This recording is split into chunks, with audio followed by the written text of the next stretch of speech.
إلى أن يترأسه للتواصل معكم كإقليم جديد انضم إلى جهة الشرق. أولا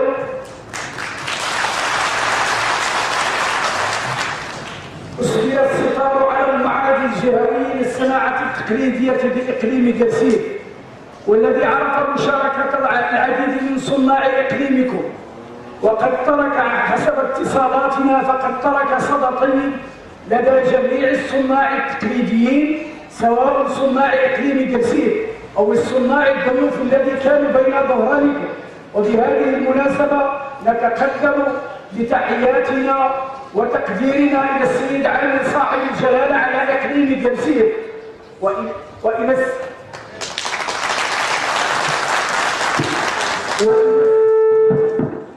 السيد رئيس المجلس الإقليمي بقرسيم والسيد رئيس المجلس البلدي بقرسيم على المساعدات القيمة وعلى التسهيلات التي قدموها من أجل إنجاح هذه التظاهرة الاقتصادية الهامة. وقد سعد جيدا ضيوفكم الكرام الذين شاركوا في هذا المعرض من جليل ومراكش وتونسات وعدد من المدن، وعبروا عن كرم الضيافة وحفاوة الاستقبال الذي لقوها سواء من طرف السيد رئيس غرفة الصناعة التقليدية أو اللجنة المكلفة أو من ساكنة الإقليم، جزاهم الله خيرا، وكانت تظاهرة ناجحة بشهادة الجميع. فهنيئا لكم جميعا،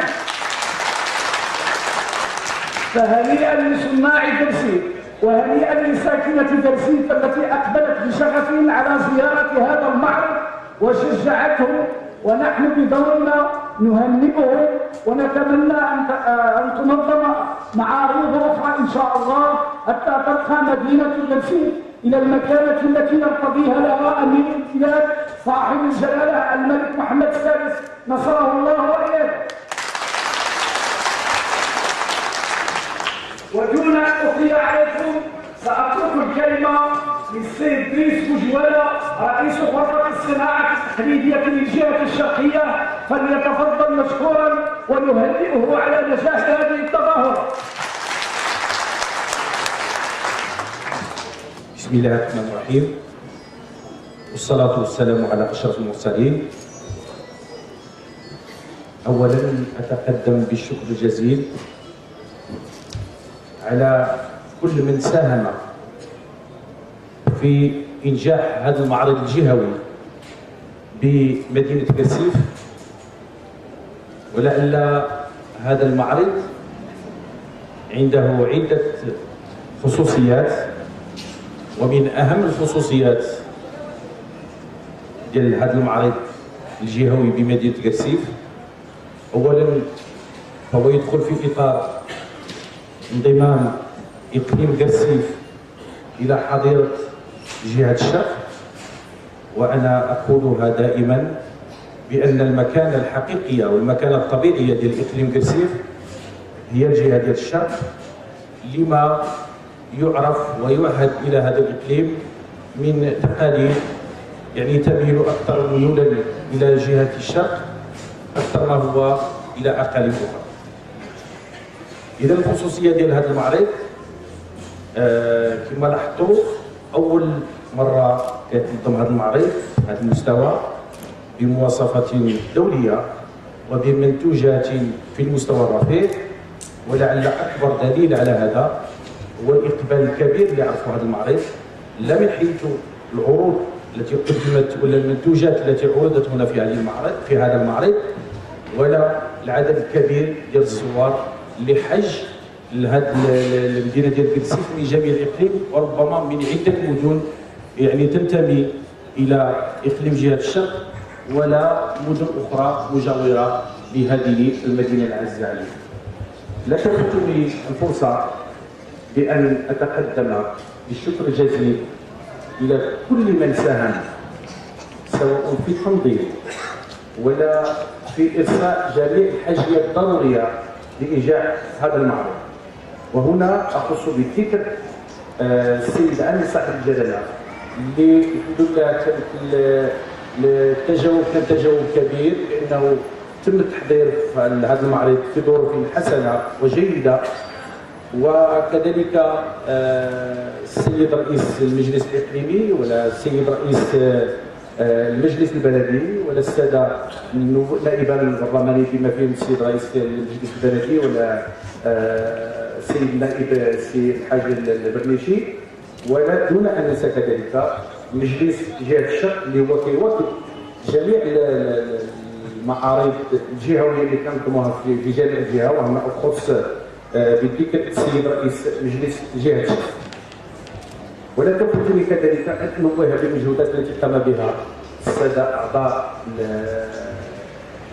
غرفه الصناعه التقليديه لجهه الشرق. وهنا نخص بالذكر لا السي حياش شيفر ولا السي محمد دمار ولا السي يوسف على المجهودات الكبيره وعلى التضحيه الكبيره. وربما هذه التضحيه وهذا المجهود اللي كيقدموه اعطى اضافه للمدينه كرسيف واعطى قيمه مضافه. والان نحن نستمر احتفالات هذه المنتخبه وبحضور جميع اعضاء غرفه الصناعه التقليديه لجهه الشرق الذين ادوا البلاء الحسن من اجل انجاح هذا اللقاء. ما جرت العاده بانه احتفال ديال اي معرض يقال حفل الاختتام كنوزعوا الشواهد التقديريه اعترافا بالناس اللي عرضوا المنتوج ديالهم واللي ادوا خدمات لانجاح هذا المعرض. ولكن نحن هذه المره وفي ظروف استثنائيه وفي حالة استثنائيه ارتأينا ان يكون هذا اللقاء بالاضافه انه حفل اختتام يكون فرصه ليكون لقاء تواصليا مع الحرفيين والصناع التقليديين اللي كينتميوا لاقليم كرسيف. وعلاش حنا بالضبط يعني هذه البديله كانت عندنا في المشروع ديالنا في البرنامج ديالنا بانه غادي يكون عندنا لقاءات ومحطات مع جميع الحرفيين، ولكن عطينا الاسبقيه لاقليم كرسيف كما قلت فهو الوفد الجديد، ويخصنا نعطيه واحد الاهميه. وعلى حساب الملاحظات اللي لاحظنا بانه يعني اقل الامكانيات واقل الضروريات في قطاع الصناعه التقليديه بهذا الاقليم اقول شبه منعدمه. فلهذا تستحقون كل التقدير والاحترام والعنايه الكامله. لانه احنا بالنسبه لنا احنا كوفد هذا اقليم وفد جديد على الجهه ديالنا وعنصر مهم، ولعل الاقليم ديال كرسيف يتكاثر من المناطق الحدوديه مع الجهات الاخرى. يعني هنا غتكون واحد المنافسه ما مع الجهات الاخرى، فلهذا ننظروا بهذا القطاع ديال الصناعه التقليديه وغادي نفتحوا لكم مجال ديال المناقشه باش اي اخ ولا اخت عندهم شي ملاحظه وعندهم شي اضافه وعندهم شي تساؤل باش نسمعوا لكم ونسجلوا الملاحظات ديالكم وناخذها بعين الاعتبار باش ندخلوها في المشروع اللي كنخدموا عليه جميعا، وهو مشروع تنميه جهه الشرق من خلال تنميه اقتصاديه اللي كتعرفوا بانه قطاع الصناعه التقليديه كيحمل واحد الاسم ديال واحد الدلاله ديالو. القطاع ديال الصناعه ديال الاسم ديالو اللي كيحملو هو في قطاع الصناعه التقليديه والاقتصاد الاجتماعي والتضامني. لهذه الكلمات كل ما تحمله من معنى اننا خصنا كلنا يعني نضافروا الجهود ديالنا المجمع، لانه اذا ما كانش واحد العمل ديال واحد الفريق متكامل يظهر لي ما غاديش يعطي نتيجه. وربما حنا قطعنا اشواط ودرنا محطات، عده محطات في جميع الاقاليم. حنا الخطه الاستراتيجيه ديالنا هذه ما جاتش من فراغ، ولكن جات بناء على خريطه الطريق اللي كيرسمها القائد الاول ديال البلاد والملك ديالنا الله ينصرو، اللي هو كيوضع لنا خريطه الطريق. وترتكز هذه الخريطه ديال الطريق ديال صاحب الجلاله الله ينصرو على 3 ديال المحاور. هذه المحاور اولا خصنا نوفروا مناصب ديال الشغل، ثانيا تكون العنايه ديال العالم القروي، وثالثا المحافظه على البيئه. يعني هاد 3 ديال المحاور هما المحاور الاساسيه اللي حنا في غرفه الصناعه التقنيه جهه الشرق كنشتغلوا عليهم. ولعل هاد المحاور يخصها واحد الدراسه معمقه، لان بالنسبه لنا اقليم قرسيف اقليم فتي، ما يمكنناش حنا غادي نعرفوا المشاكل كلها. حقيقه عندنا تواصل مع الاخوان المنتخبون اللي عندكم هنا، 3 ديال المستشارين اللي عندكم هنا في الاقليم، ولكن هذا ما كافيش. بغينا جات هذه الفرصه باش نسمعوا لكم، وغادي نعطيكم كلمه، يعني اي اخت ولا اخ من الاخوان بغى ياخذ الكلمه باش يعطينا ملاحظات، باش يعطينا توجيهات. حنا جينا هنا باش نقترحوا نوجدوا واحد الحلول باش يكون خريطه الطريق تكون عندنا متكامله على جميع مستويات الاقاليم ديال الثمانيه ديال الاقاليم متواجده في جهه الشرق. والحمد لله الظروف ديال الاشتغال حنا بالنسبه لنا في جهه الشرق ظروف مختلفه تماما على باقي الجهات، لانه كاين انسجام تام مع السيد والي جهه الشرق. الساده العمال كلهم مستعدين باش يتعاونوا معنا. رئيس مجلس الجهه كذلك هو منخرط معنا في عده اوراش كبرى اللي احنا الان في صدد الدراسه ديالها وتخرج لحيز الوجود في اقرب الاجل. رؤساء الجماعه الترابيه اللي على امتداد كل الجهه اللي هما 124 جماعه ترابيه، كلنا درنا معهم واحد اتفاقيه شراكه من اجل الاشتغال جميعا في هدف واحد، وهو توفير جميع الامكانيات الضروريه باش ننميو المنطقه ديالنا، ننميوها اقتصاديا واجتماعيا وثقافيا وعلى جميع المستويات. لانه الان خصنا تكون عندنا واحد الثقافه جديده بالنسبه لقطاع الصناعه التقليديه. قطاع الصناعه التقليديه ما خصوش يهتم غير بمجال ديال قطاع الصناعه التقليديه. الصناعه التقليديه انا كنشوفها هي القاطره اللي غادي تجر الاقتصاد المغربي في جميع المجالات. لانه الان فين ما مشينا في جميع المحطات وفي جميع المنابر لما كنتكلموا على قطاع الصناعه التقليديه كلشي كيتحدث على قطاع الصناعه التقليديه بان قطاع الصناعه التقليديه قطاع مشكل، قطاع منتج، كيساهم في الاقتصاد، كاين واحد الكثافه السكانيه. ولكن في المقابل الدوله ما عطاتنا هذا القطاع. اذا جينا نرجعوا للتاريخ يعني القطاع كيساهم في التنميه الاقتصاديه، ولكن في المقابل باش الدوله توفر له الامكانيات الضروريه كنشوفوا هنا فين كاين خلل. لان هاد الملاحظات شكون كيوصلهم اولا انتم الصانعين التقليديين، الصناع التقليديون معنا حنايا. حنا كمؤسسه عندنا علاقات، هذه العلاقات كنقول لهم الناس المسؤولين باش يكون هناك انسجام تام، لا من خلال القوانين ولا من خلال الامكانيات وتوفير امكانيات ماديه، اقل امكانيات ماديه.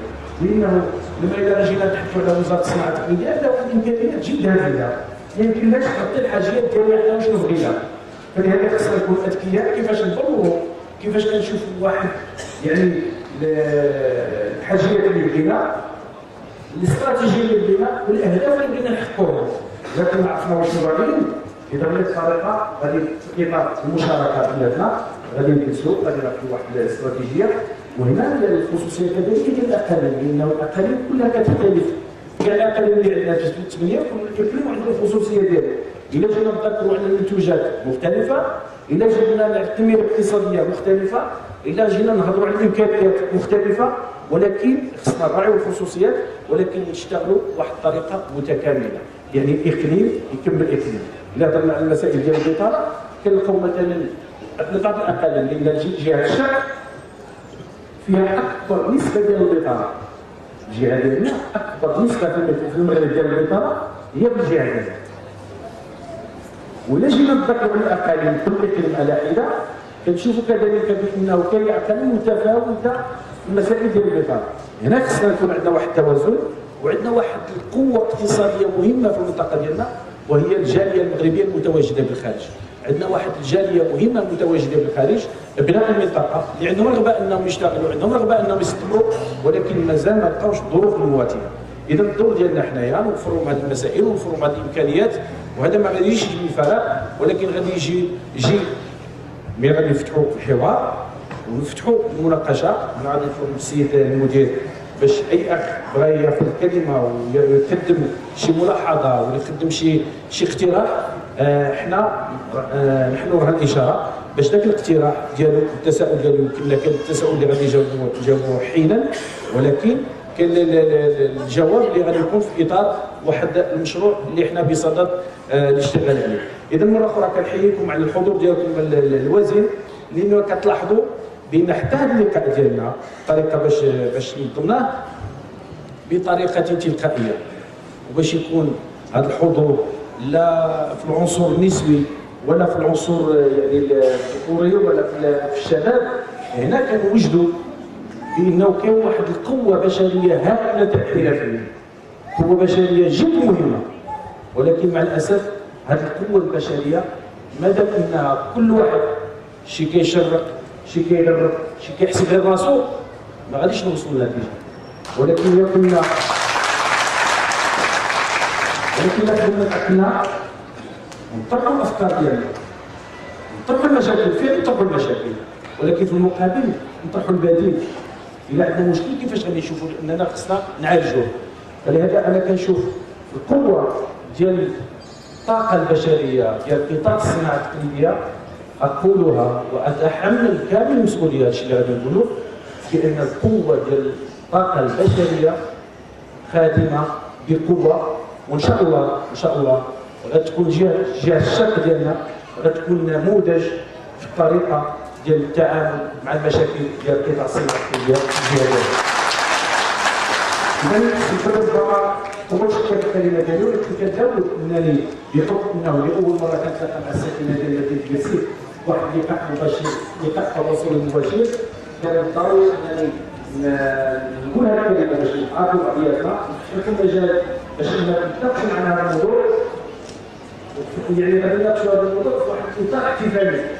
الا كاين شي واحد كيناقش واحد المشكل واحد الإكراهات واحد الطريقه احتفاليه هادشي معروف اللي موجود غادي نتكلم في الصناعه التقليديه. اذا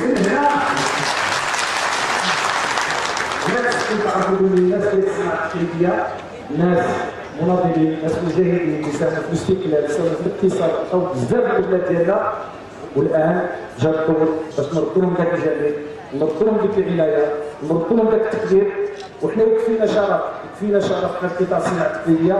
عندنا واحد العطف خاص ديال صاحب الجلاله الله ينصرو والله يخليه لينا ويعطيه الصحه لانه كيعتبر الملك ديالنا هو التاج ديال الرؤوس ديالنا كلها هو الكائن ديالنا الهمام هو اللي يعطينا خريطه الطريق. كتشوفوا الان التوجه ديالو الان نحو افريقيا ما جاش عن طريق الصدفه. التوجه ديال سيدنا للقاره الافريقيه بعض الناس كيقولوا بانه المغرب يعود الى المنظمه الافريقيه. انا ما كنشوفش العوده الى منظمه افريقيا، انا كنشوف العوده ديال المغرب بواحد الشكل اخر. يمكننا نقولوا باللي افريقيا تحتفل بعوده المغرب الى المنظمه الافريقيه. كتشوفوا الاستقبالات ديال سيدنا اللي كيكونوا في افريقيا كيكون احتفاليه ربما احتفاليات نادره قل ما يشوفوا هذوك الاحتفاليات والناس كلشي كيخرجوا للشارع وكلشي كيرحبوا بالملك لانه بكري يعني في القديم ولا عبر التاريخ الناس كيقول لك بانه كاين يعني دول كتدخل دول اخرى ولا كتحتلها ولا حنا الحمد لله حنا بالسلم وبالسلام المغرب خدا المكانه ديالو وهذوك الشياب القويه ديال الدين الحنيف ديالنا لان حنا دوله ديال السلم وديال السلام وديال العطاء. المغرب دوله ديال العطاء منذ قرون. اذا مره اخرى كنحييكم على الحضور ديالكم وكنشكركم على سعه الصدر.